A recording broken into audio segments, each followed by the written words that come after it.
Hello guys, welcome ঘরোয়া homemade recipe চ্যানেলটিতে।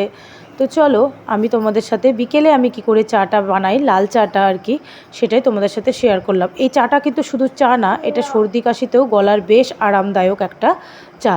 তো চলো দেখে নাও, আমি জল ফুটিয়ে নিচ্ছি, তার মধ্যে খানিকটা আদা দিয়ে দিয়েছি, 1 চামচের মতো আদা। আমি একটা 4 জনের পরিমাণে চা করব, তোমরা তোমাদের পরিমাণ মতন ব্যবহার করবে।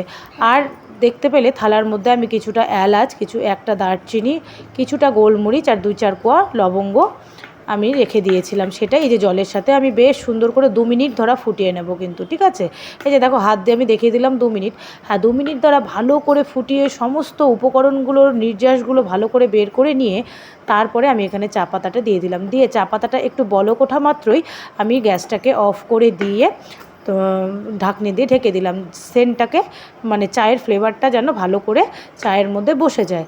আর এদিকে দেখো 4 কাপ সাজিয়ে নিয়েছি আমি, আর চাটাকেও ঢেলে নিলাম, সার্ভ করে নিলাম। সাথে বিস্কিট, একটা ক্রিম কেকার সুগারের জন্য, আর 4টে মেরি বিস্কুট। আর এই যেটা হচ্ছে আমার চা। আমরা কিন্তু একটু চা বেশিই খাই আর অনেকবার করে খাই, আর লাল চাটাই বেশি হয়, দুধ চাটা দুইবার হয়। তো কেমন লাগলো এই চা বানানোটা? তোমরাও বাড়িতে বানিয়ে খেও, আশা করি ভালো লাগছে। বাই।